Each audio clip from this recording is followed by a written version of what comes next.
Somebody say where? Here. Now. Thank you.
Did you see that?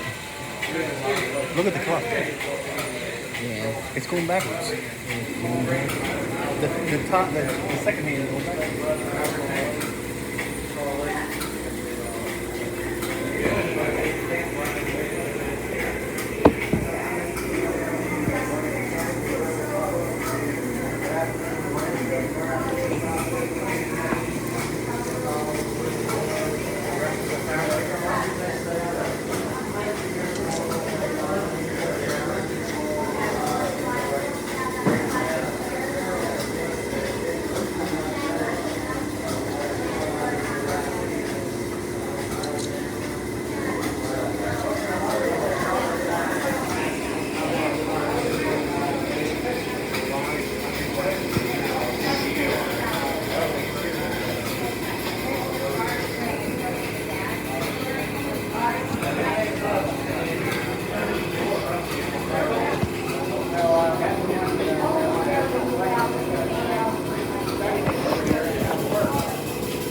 Talking about the cork, electric cork.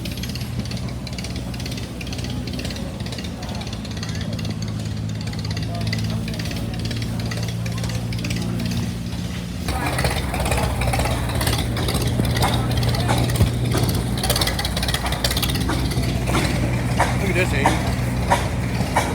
This is a beast here.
to the railroad.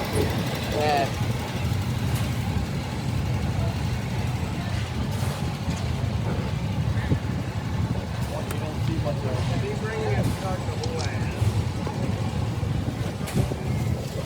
Clearly, though, that makes the work awful.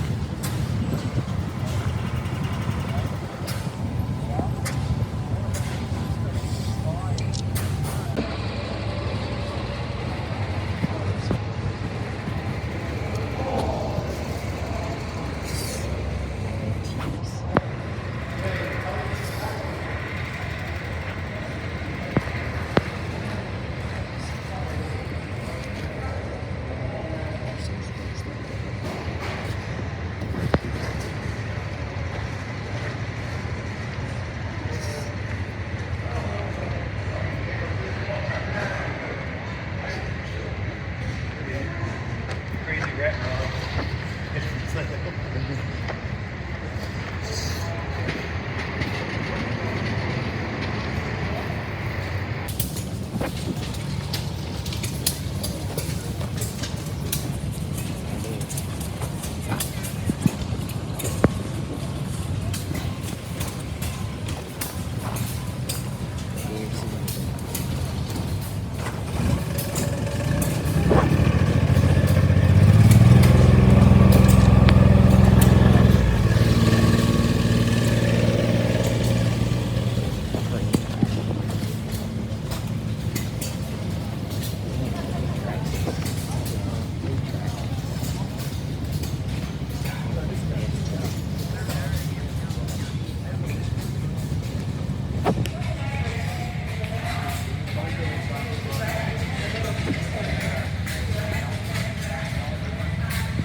I mean, that's what they were asking, and I know he's got more than that.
Tommy.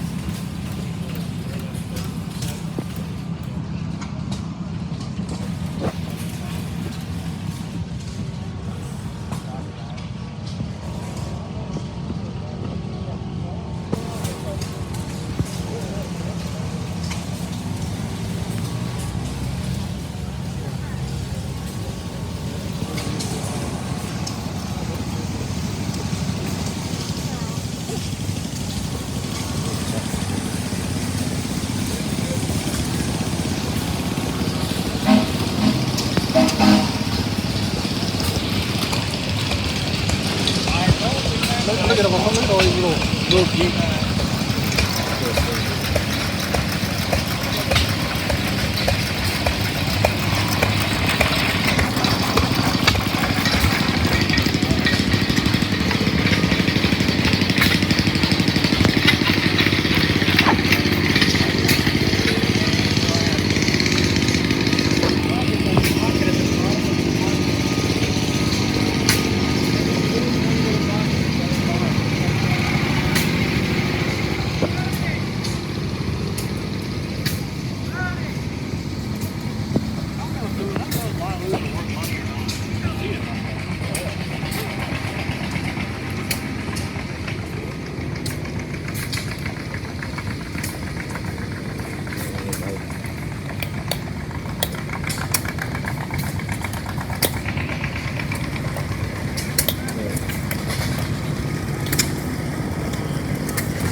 The locomotive. Yeah, still not holding my hand.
saw you pushing on that.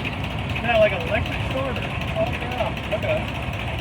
I just had it started a half hour ago. That's going to start.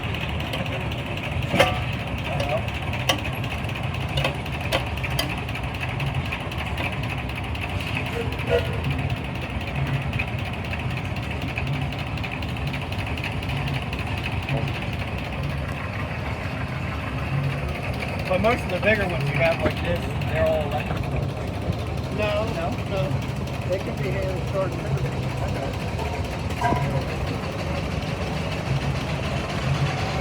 I know that one. That little bit. That should be easy to start.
ago and just haven't had the time to do anything. Broke the main drive gear on it. So I got to make a pattern, and I'm not a good woodworker. So cattail don't have a pattern because apparently they made a special gear for that one. Yeah, because it's so old. Well, that makes sense to put that boiler in it. Yeah, so I've had to make a gear. Did other things in life that got in the way, and I just haven't had the time to do it. That's tough about.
Belt up another one.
twisted down on the crankshaft. And they ran up into a steel tube, and then they had 4 spark plug wires that came out of the steel tube. You look over there, So the 2N was first, right? And then they went and built bigger 8N and 9N. well, it was a 9N, and then during the war they built a 2N, Okay. then they built the 8N. And then Well, there's no motor differences or anything. It's the same. Yeah, there's probably motor differences, Horsepower. evolutionary. Distributor and the brakes are big difference Okay. that you can see, because those brakes are really hard to adjust and they're really hard to maintain. Yeah, I actually have a Ferguson 30 myself. Basically, it's almost the same thing as a Ford tractor. As I got into this, I found out that TO. Yeah, that's what I have. TO 30.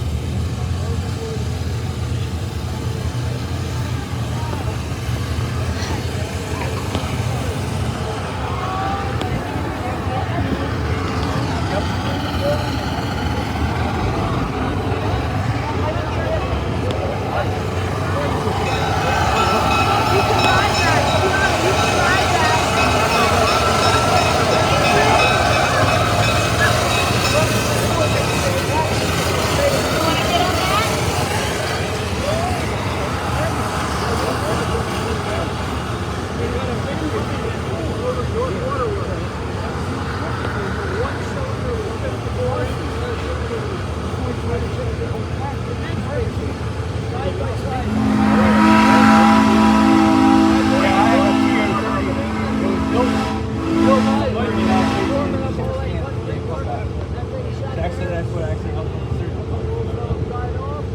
So it actually went up to Canada for a while. Yeah.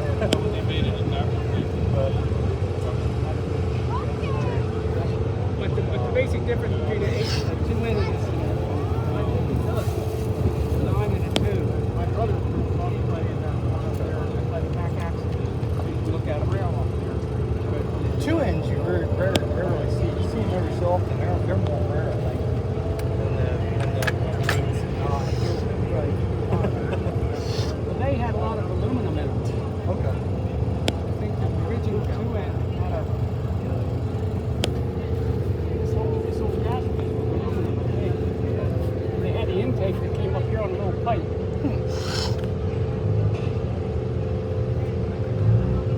If I remember correctly. Now you did this with the funk aircraft Well, thing, right? I bought an adapter kit. It wasn't for design. Yeah, because they said that I've heard that on other things where it's a funk design where they changed it up and everything. Well, that one, Tumble built, it is fashioned after a funk. Okay. This is not, because the funk has a big steel plate that runs right here to carry the front axle, Oh wow. and you can't put anything in there but a stock manifold.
Okay,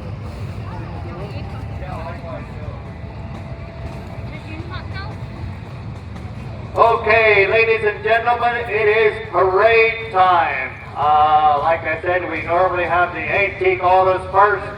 And if there's any antique autos wanting to parade, please do so now.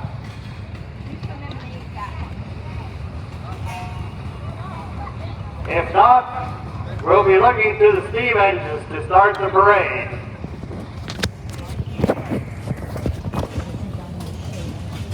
No cars. After the steam engines will be our feature display, Ford and Fordson, and then the next will be the Orphans and Oddballs, and after that the prairie tractors, and then all the rest of the tractors, and then last will be the garden tractors.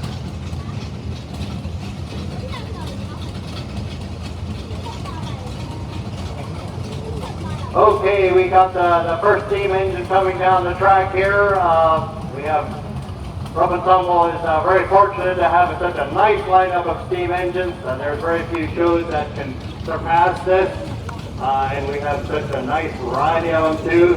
And anyhow, the first engine coming down the track here is a John Goodison, built in Sarnia, Ontario. That's quite a rare engine for around here. I think there's another one here, but it's not in running condition. This one here, I think it's a 20 horsepower, is that right? And this is on exhibit here by the Jonathan Werning and family. Thanks for bringing it.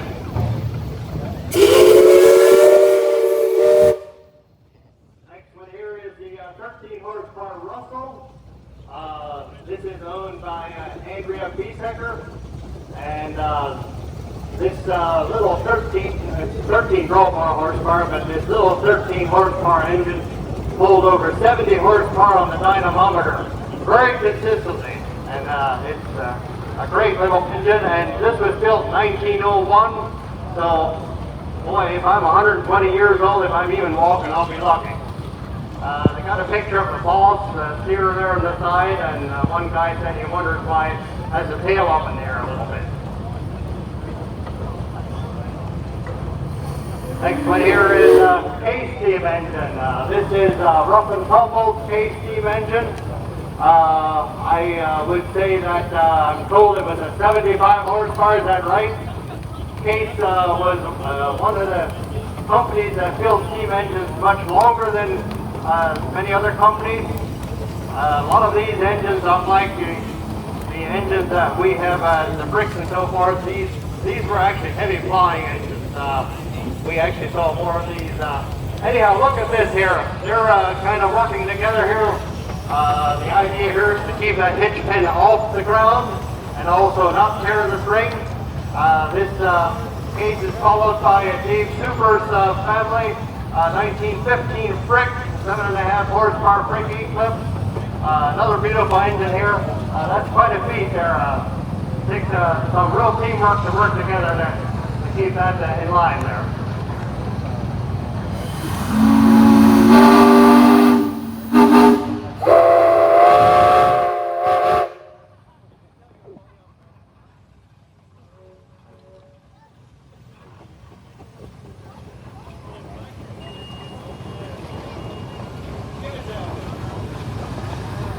Okay, next one coming here is another case. Beautiful case, 50 horsepower, 1916, owned by the Keck family, Dave Keck family of Walnut Bottom, Pennsylvania.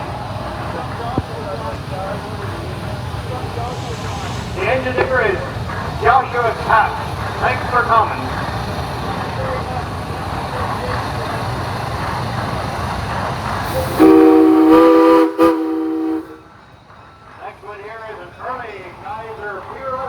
Take a look at those wheels, wooden spoke wheels. That's a very early tractor there. And also take a look at the flywheel there, much bigger flywheel, which tells us it's a lower speed engine too. So this one here,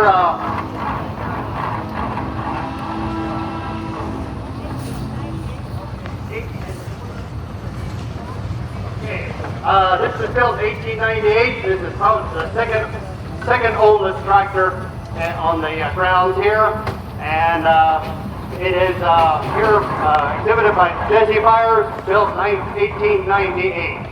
Thanks for bringing it. Beautiful rare engine.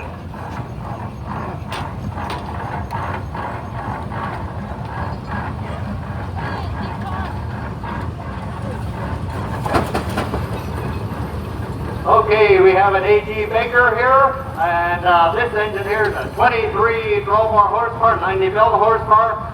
It's owned by Rough and Tumble, and it is operated by Sarah Idris. Hey, I just about got it right that time. Thank you. Built 1925. This is also a relatively late engine. Baker Uniflow engine.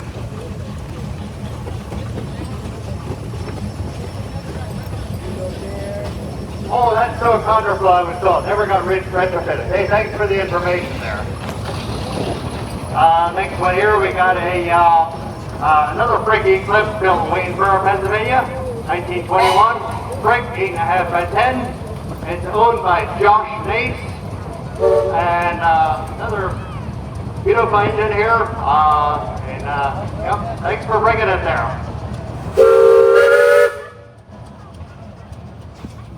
Well, this here is about as old as some of the steam engines. International High Wheeler. As far as I know, this is owned by Alan Samuelson, and looks like he's got a bunch of attractive passengers on here. And yeah, thanks for bringing her down. What year is it? 1912. Those high wheelers are quite interesting machines.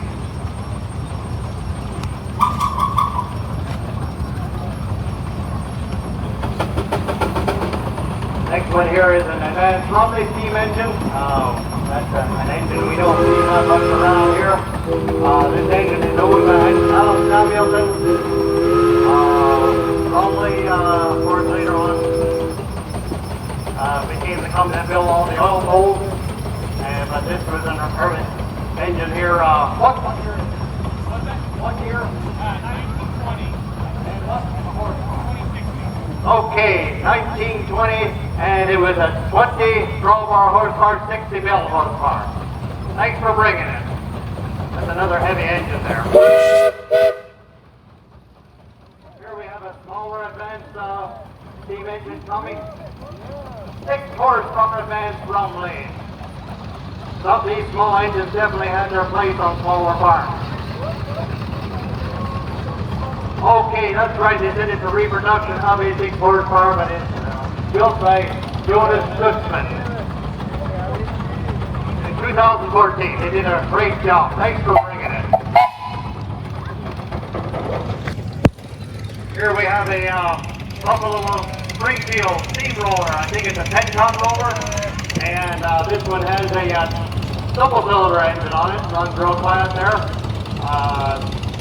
The steamrollers were natural for rolling.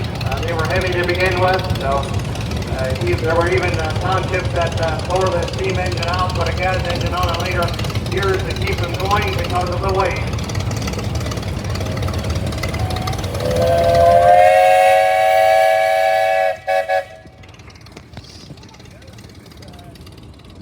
Tractor here is one of the smaller gauge cross-motor tractors. It is a 1220, built 1925, by the Huber family of Titusville, New Jersey. Thanks for bringing it out.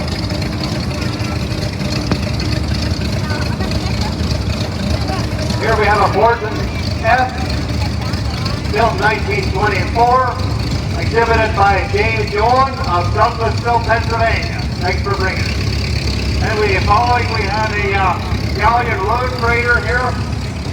This was also built around the same time, built 1920, also owned by James Yorn, Douglasville. Thanks for bringing it. Nice coming in.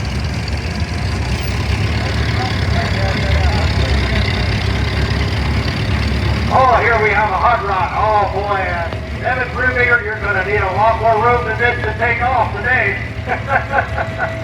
Okay, 1952 Ford 8M with custom V8 engine and this pump. And I think it another company used to build these conversions to turn these tractors into heavier tractors for the threshing guys. You want to capture some more of the market. I'm told that when they put this big engine in, they had a little trouble with the pulley gears. It didn't last very good anymore. That's right. Well, yes. Here he goes. Well, the next engine here, take a look at that. Does it look like a steam engine? Does it sound like a steam engine? Is it a steam engine? Well, no, it's not a steam engine. It is a Townsend oil tractor. These were built to look like steam engines. I'm not quite sure what the whole thinking was behind it, but Townsend 1225, very rare tractor, owned by Keith Kulingle, and from Palmyra, Pennsylvania. I think this is the second one like this I've seen. You'd have to go pretty far to find another one.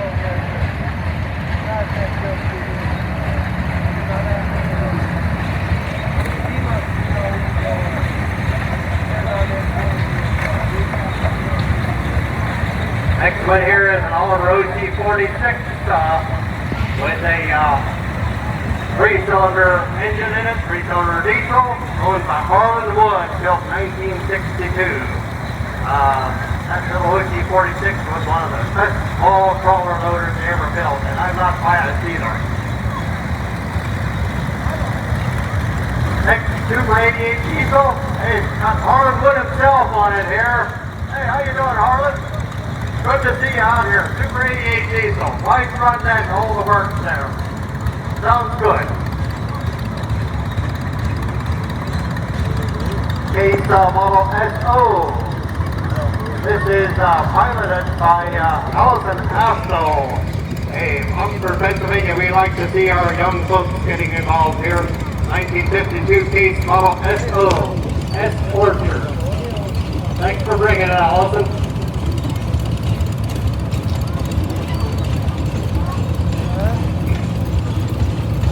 Next is a Cleatrack AG6 crawler. This is owned by Rough and Tumble. Actually, this was willed to the Rough and Tumble, or donated to the Rough and Tumble collection. Well, I wish I could remember the guy's name now, but fully restored 6-cylinder Continental engine. These were built from 1940 to 1958. And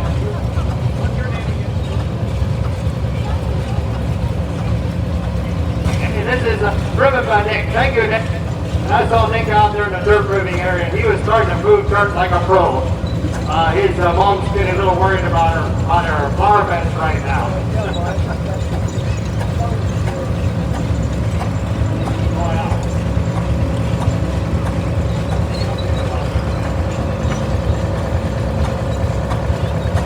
Okay, the next unit we got coming down here is 1949 Euclid model FD. It is owned by Dave Mullen, and it was saved from the scrap pile by Dave, and his pa had bought it from Martin's Quarry in the 1970s and took it to the Western Berks County landfill to move rock. In the 2000s, Dave bought it from the landfill to use here. And big thanks to Ed Stauber for his skills and for his making of power steering. This unit moved quite a lot of dirt out there in the dirt area this weekend. Thanks for bringing it, Dave. Detroit Diesel.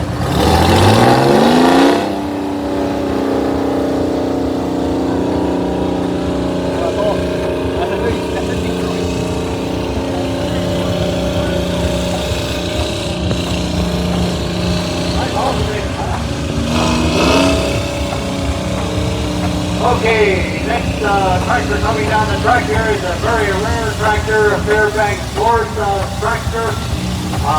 There's only very few of these in existence today anymore. Fairbanks Morse was a fairly short-lived manufacturer of heavy prairie tractors. They were better known for their stationary engines, and their parade tractors was kind of short-lived. So this is owned by the Salt Food family, and And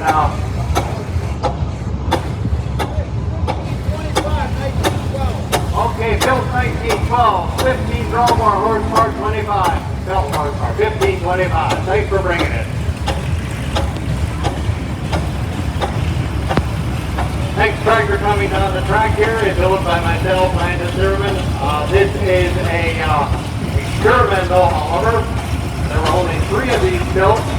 Model X12D, built 1960.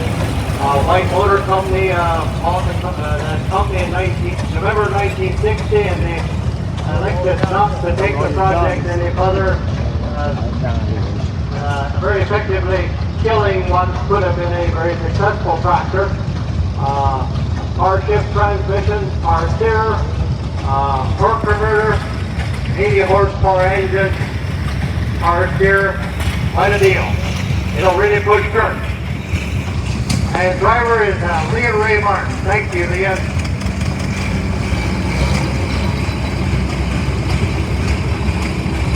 Next tractor coming down the track here is 2022 Waterloo Boys Raffle Tractor, 1957 John Deere Model 520, serial number 5200476. And there is proof that people do really win tractors here.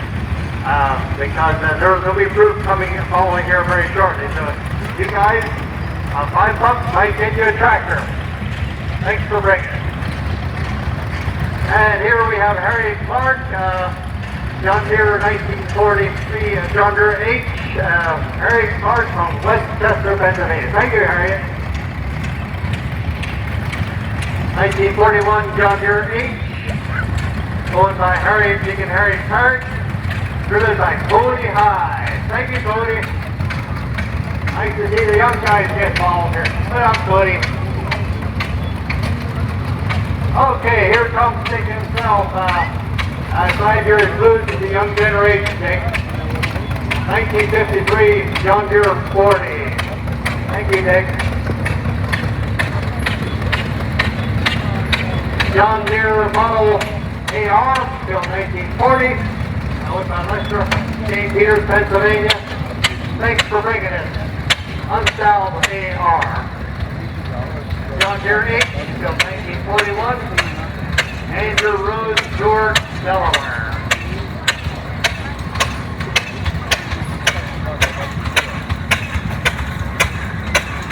International 5P.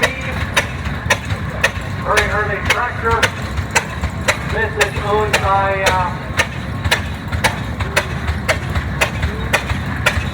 can't tell for sure who it was. 20 horsepower.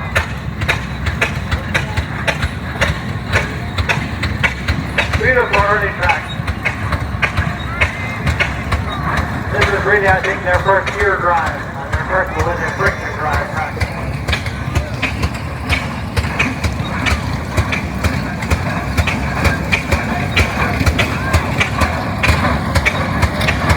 Looks like it can be. They're going great. Okay, next we got a Rumely old bull here. 1530 Model F, built 1915, owned by the Lil Toot family. This is a single cylinder Rumely oil bull.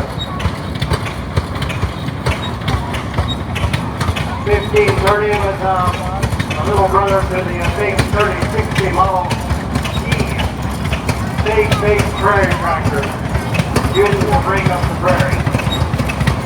Next tractor here is a horsepower, very early rear horsepower, model 1227, built 1913. Also called these the oil king tractors, or road king, owned by the Lil Toot family of the old Pennsylvania. Very unusual tractor, very rare tractor, unusual wheels. Rumely K, built 2540, Lil Toot family. Let's take a look here. This is 25 drawbar horsepower, 40 mil horsepower, and 2 tractors ahead there with 15 drawbar horsepower, 30 mil horsepower. Quite a lot of development between those 2 tractors there. John Deere B, unsold Model B. Oh, this is the, we need to talk about this one a little bit here. This tractor here is here by Orphans Golfer. This tractor here was the first 6-speed John Deere B. They're probably their grandfather now, right? Grandfather Aaron, right? He did custom work and he got tired of how slow that B went, so he went to his brother Dan Stomper and they took that transmission apart, extended the shaft off the side, and attached 2 gears to that transmission, to the transmission shaft, and built a little gearbox on the side there and a separate shift lever to shift it up in another range for more speed. And I'm told that they sold that idea to John Deere for $100. This tractor is 1937, so it was probably sometime between 1939 when that happened. Well, it doesn't sound like a lot of money today, but it was back then. You have to consider that there was a depression. $100 were hard to come by. Thanks for bringing it. Unique tractor. Case LA. Hey, I smell the propane there. Propane tractors had its place in time for a while there. What year? 1948. Case Model LA propane. Thank you.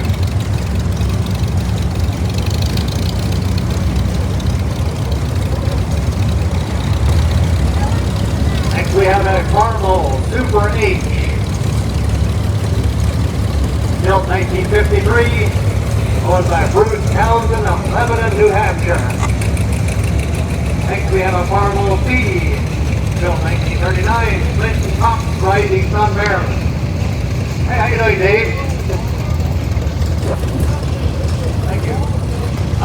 Huber, Model 4062, built 1931, owned by the King family in Fordson, Pennsylvania.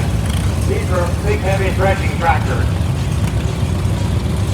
Farming Deering W6TA with a torque amplifier. Built 1954, owned by Emmanuel King Gordonville.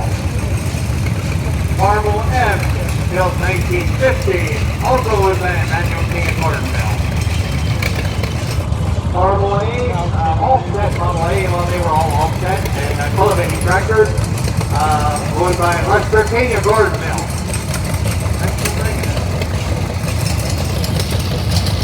John Deere 620.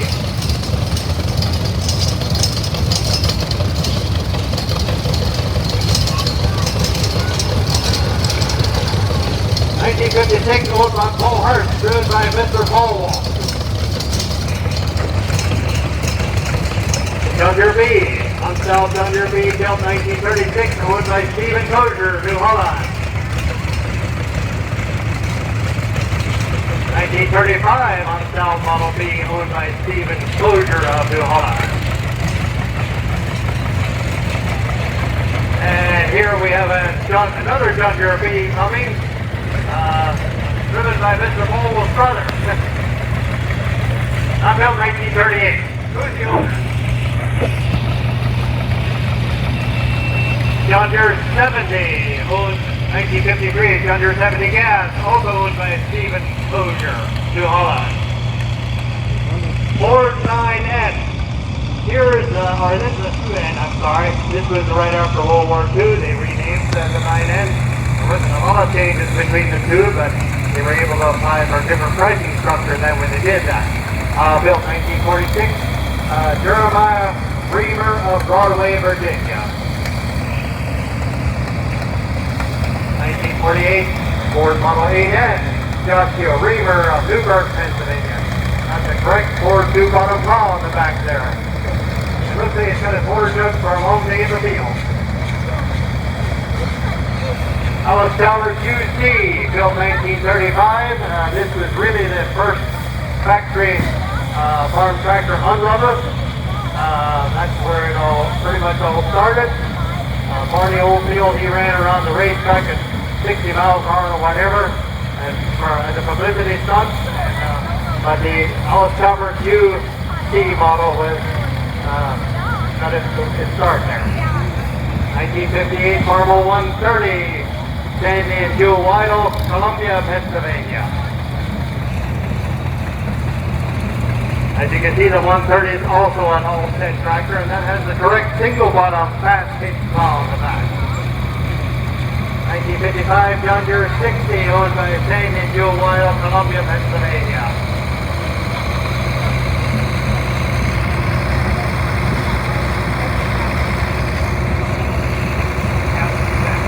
Okay, here we got the real Ford Model 9N. This is where all the three-point hitches are still started. Revolutionized the way we hook implement the tractor, owned by Jonathan Wording and family. I get. Oh, it's our tractor. You're driving it. What's the deal here? Here we got Oliver 2150, built 1969, owned by Walt and Jeff Wilson. Tractor has a D4800 light engine, and I'll tell you, this is one trusty tractor.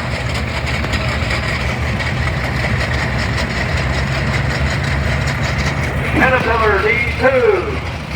This is driven here by our Wimble editor, Bill Glenn, and got his pal. Yeah, he got his pal Roger on. You might recognize him from the newsletter. Another sighting. Roger's getting a nice ride there. 1952 Model P2. Bill Glenn. Thank you, Bill. We appreciate what you do for the newsletter. As you heard, 1958 444 owned by Art Absol. A diesel. That's quite a rare deal there. Hey, thanks for bringing it. 1953 Oliver 77, owned by Art Absol. Thanks for bringing it. Oh, here comes Harlan Wood again. Oh, looks like he changed tractors again. 1949 Oliver 99, Ford owner 99. Harlan and Steve Wood, family of New York State. My great uncle Harvey Burkholder, he did a lot of threshing with the Ford owner 99. Here we have another Caterpillar coming here, and this is a D4. 1942, Caterpillar D4, built in 1942. Looks like they got an electric motor on the side there. Apparently that 20 motor must be a little hard to start sometimes. D2 and D4, all start a long line of Caterpillar D series there. Case 600 propane, owned by Mike and Colton Carver, built 1957, operated by Colton. Case 500 diesel, built 1954 on factory steel. Unusual to find one on factory steel that night. Also owned by Colton Carver, Ironized, Pennsylvania. John Deere Model A, Upsell Model A. That is a hand-start unit, of course, owned by Ethan Weaver of Elk Harbor, Pennsylvania, built 1937. Thank you. And here we have our first Cub Cadet coming. Okay, Ivan King, I believe, built 1970. I believe that was had the double duty of mosquitoes. Righty, Ranger Colt, 10 horsepower, built 1962. Will Bono from Exton, Pennsylvania. And here we have one from across the pond. That is an early Kubota, model L225, built 1975, owned by Gideon King of Gordonville. And here we have Paul Wilson on his 1957 Oliver Super 88. This was a tractor that his dad used for years, I believe, for farming. And he's beautifully restored it and serving his purpose here very well now. Thank you, Walter.